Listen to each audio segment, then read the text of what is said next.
What's up, mechanics? Happy Tuesday. Welcome back to another episode of Tool Tuesday here at the Vim Tools headquarters. Episode 75. Something like that. I don't know. I lose track. Yeah. Okay, so we've got some questions to answer. We haven't really done that in the last few weeks, so we're going to go through questions, not only that were asked here, but were asked on The break room. the break room as well. And Clay will be answering some of them himself, but I figured, it's been a while since we've done them. We gotta get back into that. We've been super busy, as we've told you on this channel, but I think we have a week finally where it's not crazy. Actually, we're leaving at the end of the week, but still, we had a little bit more time, so we didn't have to rush this so much. First, new hats. New hats. We got new hats. To properly do this and show it up close, but he jumped the gun. This should be the first thing we talk about is these new hats. Look at them. Show them what it is up close. Show them up close. See, you bum. If it was up here. All right. Come here, mama. Check that out. PVC patch with the S2 logo on the side, perforated back, Ooh, okay. and the nice green logo. These look sick. They are pretty nice. I am a very big fan of the hats. Nicest hats we've had by far. And they're loaded on the website now for how much? $30. 30, yeah, like $31, something like that. Yeah. PVCBK for PVC patch black hat. But they are on the website. They are wait. live. Something I forgot to show you is the inside. They're Tool Life branded Vim hats. These are our very own clothing line that we are starting. Super sick. I love them.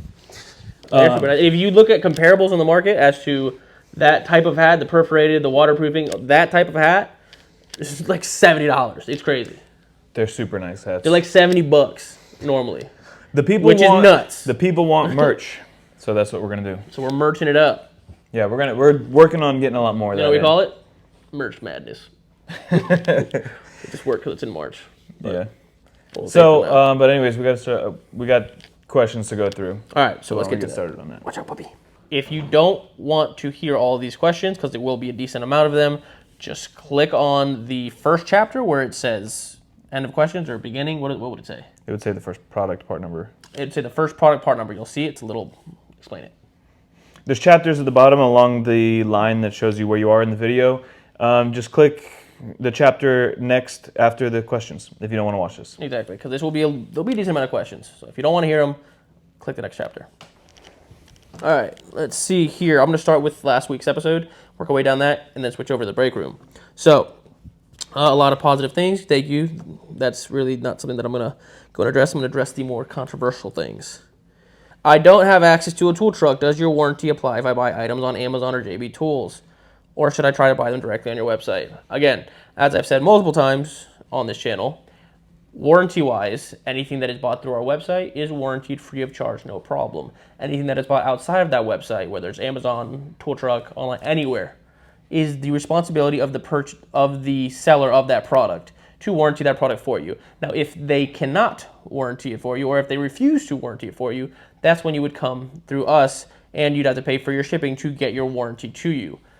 That being said, if you buy through us, you just add in your order number, and you no longer have to pay anything to get your warranty. That is our system. That's how it's staying. We've talked about it.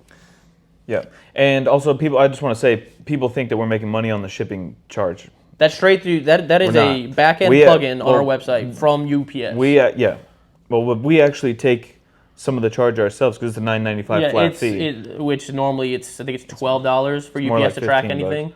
So yeah, we eat some of the shipping charge so that you can get it at a $9.95 flat fee. If you didn't buy it from our website.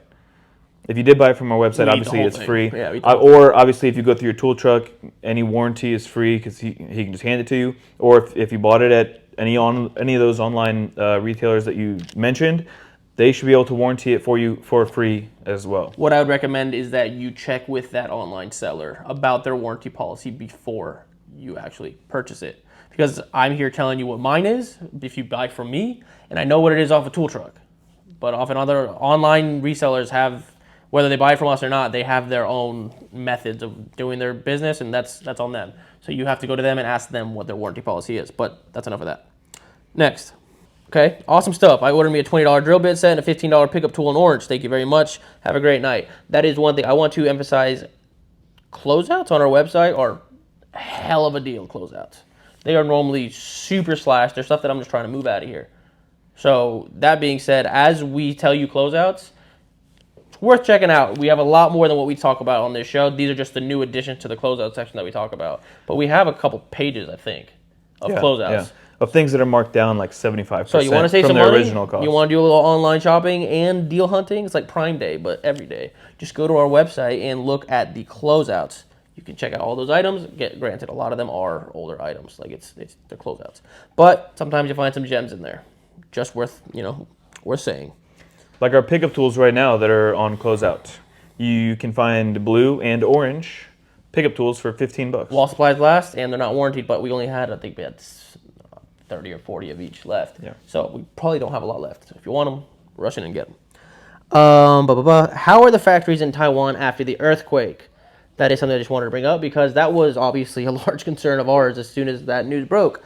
Our offices in Taiwan were relatively unaffected. We did have some pictures of our showroom over there that kind of it's seen better days. It was quite a mess in that office, but all things considered, everyone, at least in our camp, was okay. Factories went relatively unaffected. It was just more of a cleanup than anything else because stuff did go everywhere. But people weren't hurt, at least not anyone that we are involved with. Our officers are okay, and everyone, we're still chugging along. Really no delay in anything. Mm-hmm. That being said, thank you very much for checking. Not a lot of people do that. What else do we got? Someone did mention the bit drive sockets that we like to call them on the FRBS89 from last week. We talked about how nobody else has them, yada yada, all that good stuff. And then someone said no one offers bits with sockets on them? ? You mean nut drivers? Hypothetically, you could call them nut drivers. But hypothetically, nut drivers is a term you could use, but this is not what you think of when a person says nut drivers. They're super stubby nut drivers. I don't know of personally anyone else who makes something like that. We call them nut drive sockets because they are no bigger than any stubby socket. That's a 10 millimeter. Super stubby. Yep. So, hypothetically, no, not a nut driver. Technically, yes, a nut driver. Let's see what's next on here. Anywhere I'm selling the display cans, still can't talk to my Matco dealer out of selling his display. We are doing that. That is coming in. We already have product ordered. I don't necessarily have an ETA for you. I would say it's about, you'll probably see them towards the end of summer on the market already, selling, shipping on trucks. Do the S2 steel bits in the break room. I just broke yours. Nope, that's not what he said. Do the S2 steel bits in the break room. I just broke a bit, not yours. Very important comment, not yours. This weekend trying to work on my Harley. Curious to see differences. It was not a bad brand either. That is the whole point of that segment and that show. And I know some people's patience might wear thin, but we're getting to that point. Testing is taking a little bit longer than we expected it to set up, but we will get there. That is the purpose of that, so don't worry about that. You will see testing of a lot of our products. Well, the equipment came in today, so now it's just actually having to set it up. You did? They got it today? Yeah. Okay. Another thing, and it's actually been, as we've gotten more popular, it's been a pretty common question. Why does our catalog not have pricing? Our catalog doesn't have pricing because we are a tool truck distributor. We sell to tool trucks. So in order for a tool truck and our warehouse and an end user to have a catalog and not have to make 3 different ones, they can't have any pricing on them because that's just bad business. You can't show your customer your pricing. So nobody would give catalogs out. But that being said, you can easily look up any of our part numbers on our website and get an idea of what you paid for it. Most likely be cheaper on a tool truck, but you'll have an idea. There you go, see? Only people with a bit socket or the only people with a stubby bit socket? That's more accurate. A stubby bit drive socket. That's why I didn't know what to call it. That's why I was saying male hex drive socket or hex male drive socket. I didn't know how to explain it. So someone did mention, can you make the process easier for Matco to receive your new lineup of tools directly to the distributors? As of late, my distributor franchisee has not received a call of any of your new release tools. He will not use third-party vendors. He will only use Matco tools or buy tools for inventory. I am missing out. How do I put this? any delay in product showing up on flagship trucks is not due to a lack of effort or want on our part. Was that political? No. Some of these. No, it wasn't political. That's what I'm saying. It was political. Political is a good thing. Oh. Oh, okay. I know what you mean. I thought you meant in a bad way. No, it's political. That was Some of these flagship companies won't promote other brands that where part of our line competes with theirs. which makes sense. So they won't. does. They're not gonna. Matco themselves will not be promoting Vim to their dealers and like, hey guys, look what Vim got in new. No, because they're focused on their own brand. And if he's not going to be buying outside, then obviously he's not going to get as many newsletters about Vim products. No, he can he's order it He's going all. to be seeing all Matco products. He can order it all. He just won't be getting the sales force behind pushing a new product that any other warehouse that is not tied to a flagship would do. That being said, he can still order any of it. It just might take a little bit longer. I understand you're missing out, but there are alternatives. You can sign up for the newsletter on our website and let your dealer know if that's what you want to do. And he can order anything, any part number of ours. He can order it through Matco. Also, tell your dealer to follow us on Instagram because that's basically an interactive catalog with videos and pictures and everything. Hazel. He can be notified of all of our new products as well as every other product we have with part numbers and features and benefits and everything there. So have him look there. At Vim Tools. Correct.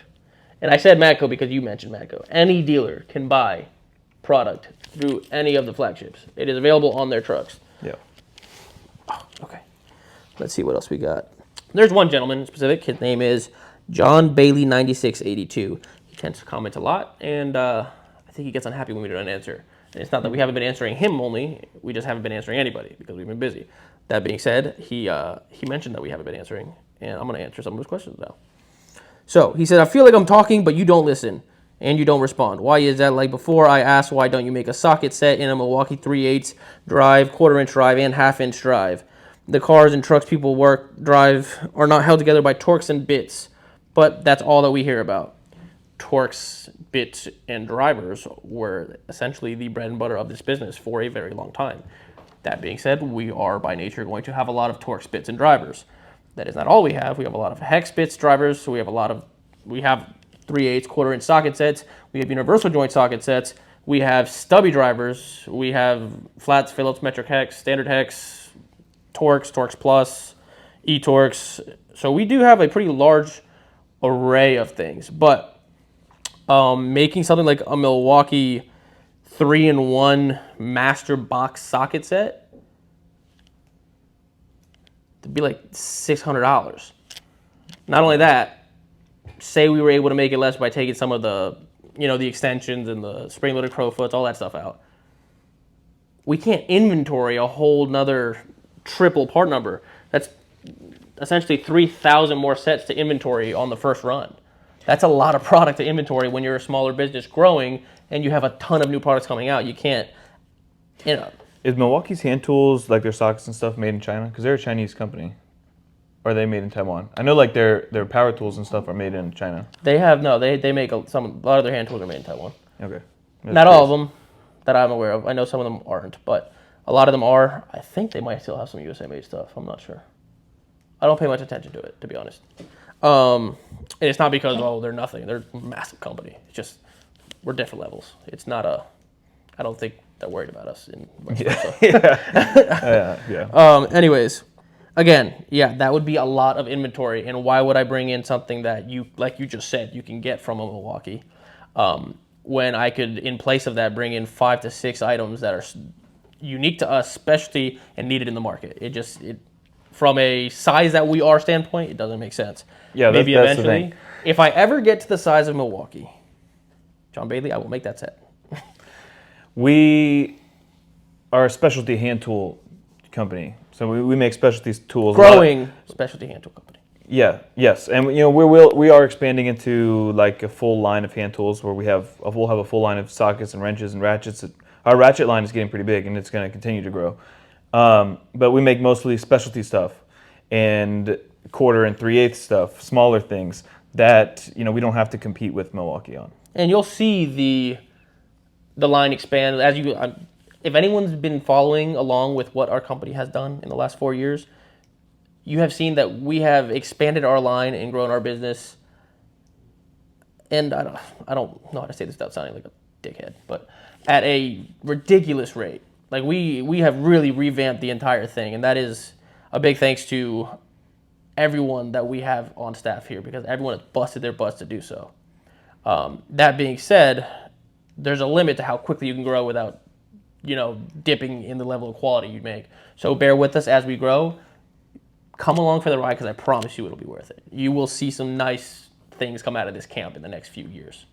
And something coming this year is going to be big. Will be the release of a USA tool line. Stay in charge or stay in tune for that. You'll see it. What else do we have? So for the break room questions. Now I'm going to answer a couple of them because they seem to have gotten a lot of attention. Someone did mention that Vim really needs to get its pricing in control. They're starting to price themselves outside of their quality level. I disagree. As do many of our customers and end users, mechanics, technicians who use our product on a daily basis. Because if you really do use our product and you have some type of, how do I put this? When you compare it to that of a large flagship brand and it looks the same, you understand that the pricing is very fair. And that's why a lot of them consider pricing fair. That's why people continue to buy our products. Now, if you still think it's crazy overpriced and you don't want to buy it, that's your prerogative. That's very fine. We tend to price ourselves very fairly compared to what we are making and what it's selling for elsewhere. If the only thing that matters to you when thinking of what determines price is the brand, then yeah, we probably are overpriced because Vim, the name brand, is not huge, okay, like that of a Snap-on or something. And when you think of those larger companies and the quality that they make, and we've said it here before, a large part of our business is private label. We make tools for other companies and other brands. We make tools for the most respected names in the industry, and that same quality is Vim products. If you're complaining about our prices, you've bought off a tool truck, you've most likely bought our set off a tool truck for a markup and didn't think twice about it. But that's neither here nor there. That is your prerogative. You are allowed to think whatever you want. That's why this country's so great. On to the next part of that question, because it is a loaded question, or comment, better said. And I'm glad he mentioned this product. Our 3/4 adjustable ratchet, for example, 3 times the price of the other name brand, which I'm sure comes out of the same OEM. And the only thing that you get to do is be able to swap the head out for a breaker bar. Now, a couple of just factual inaccuracies. They do not come from the same factory. They're 2 separate factories. I know exactly which factory this other brand comes from. They're not the same. It's not saying it's better. It's not saying it's worse. It's just saying they're not the same one. Secondly, their teeth count is 24. Ours is 48. If you're going to say something like this, at least know it's clearly listed on both websites. Just know what you're talking about. It's double the amount of teeth. But there is a lot of misinformation spread about where tools come from, what's in them, who makes what, and it really... being on this side of the table and reading how much people do not know... It's tough because you can't expose it. No, you're not. You don't expose your customers, A. Yeah. And B, it's just... It's repetitive. You're constantly correcting people, which isn't fun either. That being said, just know if you're reading comments, don't believe something just because someone commented on a YouTube video. Because in that comment, I listed 3 factual inaccuracies. 99.999% of the time, people are wrong. That's from what I've seen. But whatever, that's fine. And that goes from the, any Joe Schmo commenting to the top guy who comments or who just does that and just talks about it. Or to other YouTubers that make videos about it. A lot of times people just have it wrong. Not to say they're not always wrong. It just, yeah. You never know. Check sources, double check facts. That's all I'm saying. Yeah. Pretty positive. Someone did say what happened to Matco Fridays for Clay. And he did say, someone answered that comment. It said, I imagine Clay bailed on Matco Friday. He's a Vim man now. Hopefully Vim doesn't end up like Trebus Tools, but Trebus didn't have anything. Okay. No, we're not that. We've been around for a lot longer, and we plan on staying around for a lot longer. B, Clay, for what I understand, is still doing those Matco videos. I haven't. He didn't do it last week because they were. Oh, he they was were out. off. Yeah, Matco Michael was off Yeah, last but week. he's still nobody's telling him to stop doing any of that. He's still open to do Matco Friday, which he is doing, from what I understand. Matco Michael just happened to be off that day, so he needed content for a Friday. We gave him content for a Friday. But that's just to clarify. Clay can give more insight if you'd like to. Mr. John Bailey. Okay, another one for you. Please read the full comment. Okay, why don't you put the extension half-inch tool in a socket kit like Milwaukee's socket kit? Oh, wait a minute. Vim doesn't make a half-inch drive standard and metric socket kit. Vin does make a lot of Torx bits in a kit, but does not realize that you need all kinds of other tools. You cannot take a starter off with a Torx bit driver or the alternator or other parts. When I ask Vim, all I get is silence.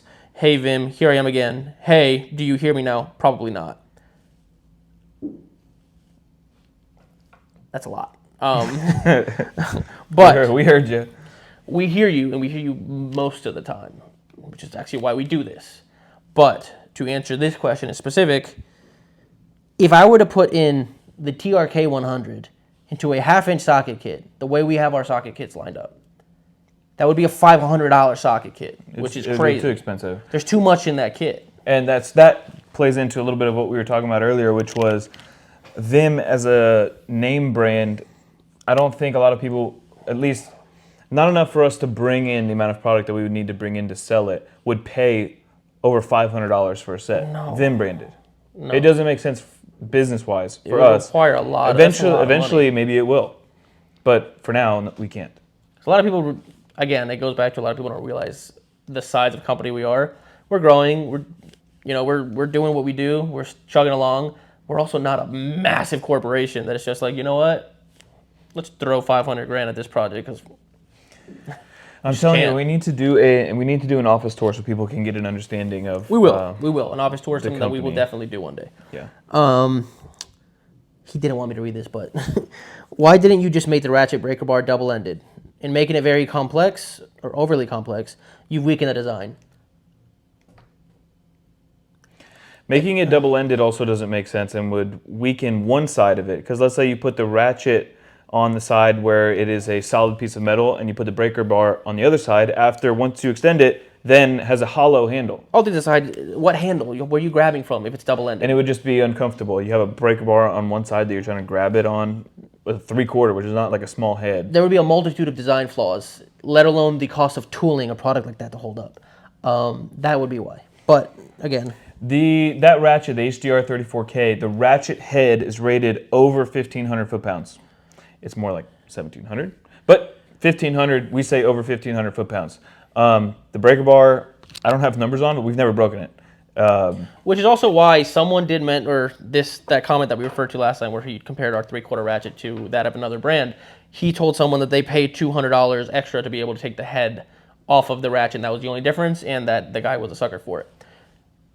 If you're really a heavy-duty mechanic and you're really working on something that requires the full force of a 40-inch extended 3/4 ratchet, plus a little more, you're going to be happy you had that breaker bar, and that's why we make that kit. Now, Mr. I don't know which name it is. We do sell the ratchet by itself if you wish to not purchase the extra. We do sell the ratchet head and the ratchet handle together by itself without the breaker bar. So that option is there for you. So HDR 34. people who are purchasing the breaker bar as part of the kit are doing so by choice, not because we're forcing them to or because we're tricking them into it. We have both options available, and we will continue to have both options. That being said, when you do need that extra oomph and don't want to destroy a body part of yours in the process of breaking something loose, you'll be very happy you had that breaker bar attachment. Well, but also, even though it's a lifetime warranty, a lot of people will use a 3/4 ratchet knowing it's a lifetime warranty, so they don't really care if it breaks. But if it's something that you're going to have to use throughout the day, and like you don't want it to break because you know you're going to have to use it, and so you'll be down a tool, you can use the breaker bar just to play it safe. You'll know that you'll have that ratchet later on in the day if you need it, if something were to happen. Imagine saving $150 and then not having the tool you need to finish your job for 2 weeks. I guarantee you probably made more than $150 in 2 weeks. But that's neither here nor there. That is the end of our questions. That is the end of my rant. I just wanted to get that out there because I really felt like we had to address some of these comments today. Yeah, well, we hadn't done it for a couple weeks, so And we had to. me and him will both be writing in a lot of comments for the last few weeks that we've missed because that is not how we like to do things. We want to answer your comments. That is the reason we started this channel, and we will continue to do so. So look out for more answers if we haven't answered one of your recent comments on a previous video. But now, on to the stuff that we promised. The tools. All right, on to the tools. So we have Adapter Tuesday. I don't know what we're calling it yet, but we're talking about adapters today. It's going to be a two-part series. Next Tuesday is going to be the other half of the adapters that we have. We got a lot of them. So I'm going to start off by talking about some of our simpler ones, and then maybe working our way into some sets. The UPA4, a relatively new product. It's a 1/4-inch drive, universal power adapter with a locking square drive. So you have your 1/4-inch square drive here for your 1/4-inch impact, and it's a swivel, and I think it gives you 35 degrees. 35 degrees of swivel here. It's locking, like I said. Little ball detent, boom. Take your socket on there. A lot of people look at this and think, is this 1/4 and 3/8 square drive? No. But no, that is not a detent ball. That is a locking release ball. To have a square drive, you have to have a square. That is a circle. Well, I swear to God, we get asked that question so much. So you have your 1/4-inch locking square drive, boom, boom, boom. You get your extra swivel. Pretty useful little tool. Well, show how much this thing really flexes. Like, I did do that. well, I know, but you didn't. You were like flexes a lot. Blah blah blah. Did you guys know that Michael's a nit picker? Oh, Because that's what he is. He's a nit picker. But for an impact, this is a lot of swivel, and it's pretty smooth. So, UPA. and it's pretty low profile. It is. For what it is, it's pretty stubby. UPA4. Now, the flip side of that coin, the UPH4. The UPH4 is a universal power hex 1/4-inch square drive by 1/4-inch locking bit. Boom. So you have, like I said, 1/4-inch square drive, the same bottom, except for the top. Instead of a square drive, you have a locking bit adapter.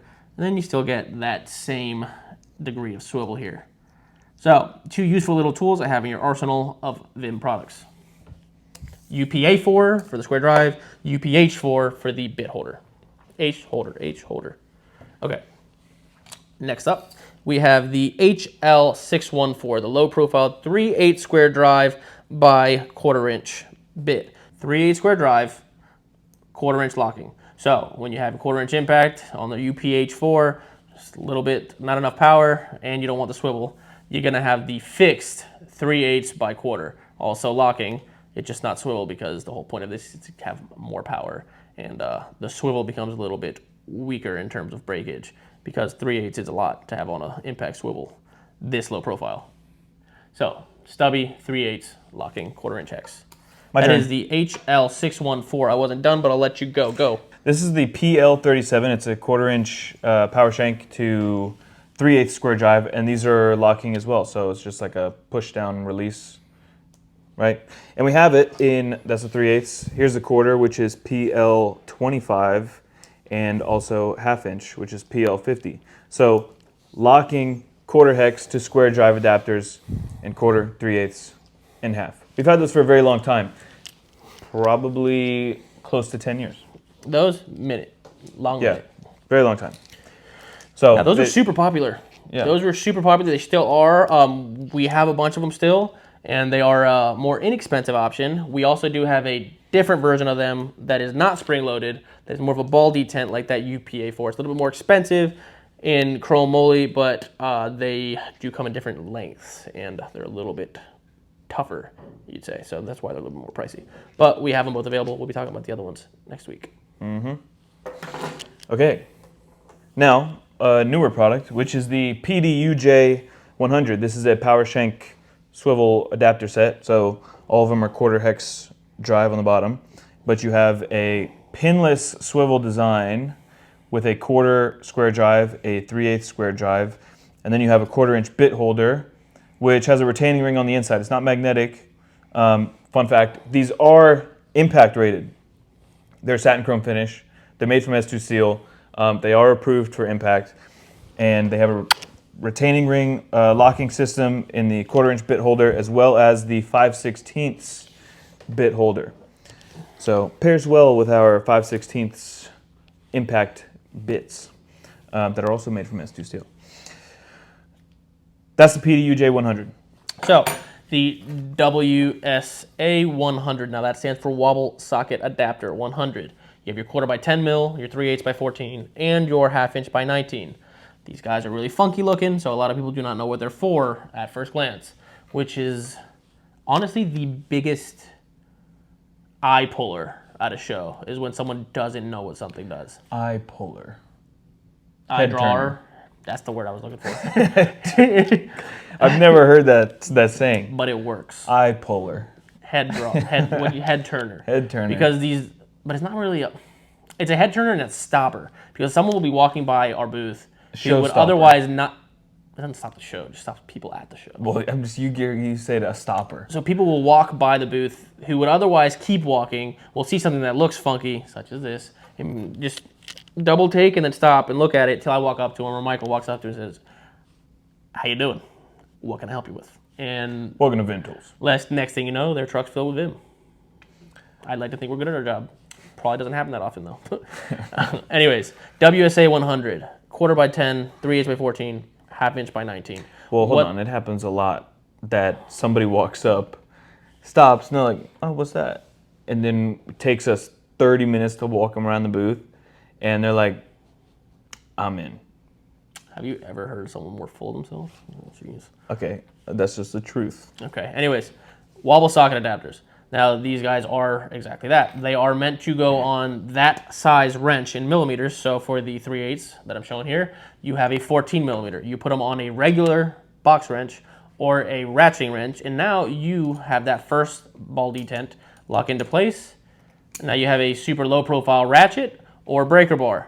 Now the ratchet is for super tight access purposes in which a regular ratchet would not fit because this will lower your profile. It's also got the two-step wobble design. Yeah, two-step wobble design here that will allow you to put a socket It's also on. called Wobble Plus.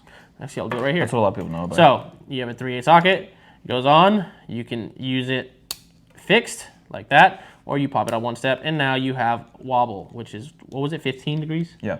And 15 extra degrees. He said also breaker bar. You can use it in a fixed box wrench. That's what he means by breaker Yep. bar. It's not going to be a breaker bar sitting inside a ratcheting wrench.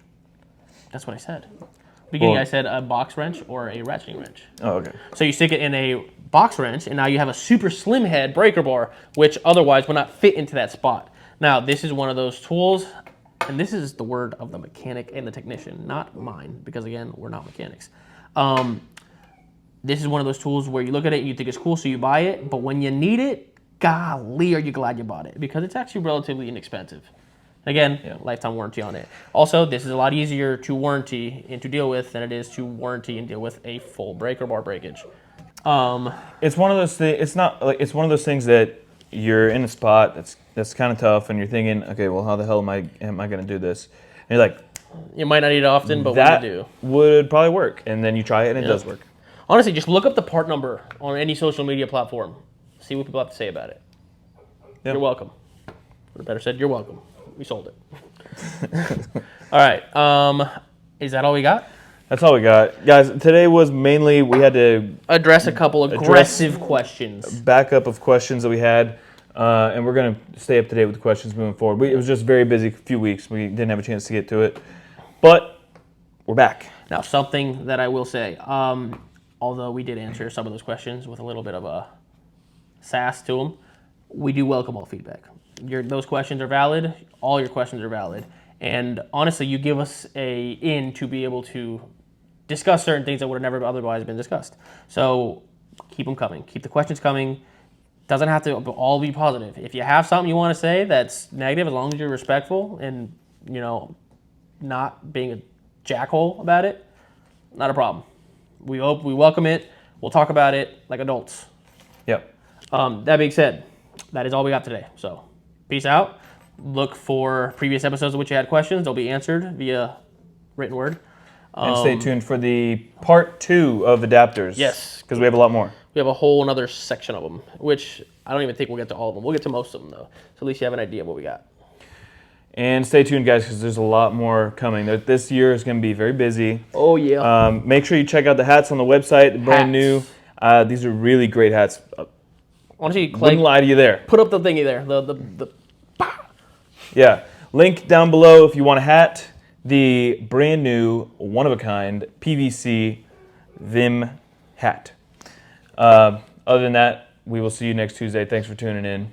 Other merch is also on the website, including Nutbuster shirts. A lot of you don't know what those are. If you don't, go check them out. They're pretty funny. They're pretty cool. Most people ask me for them when I'm walking around with them, but You're wearing one. I'm wearing one. Show the camera. Boom. Ow. It's a play on Boom. Ghostbusters, but it's Nutbusters. Because if you've ever used an impact gun, you busted some nuts. Yeah. All right, guys. Thanks a lot. Peace out. See you next week.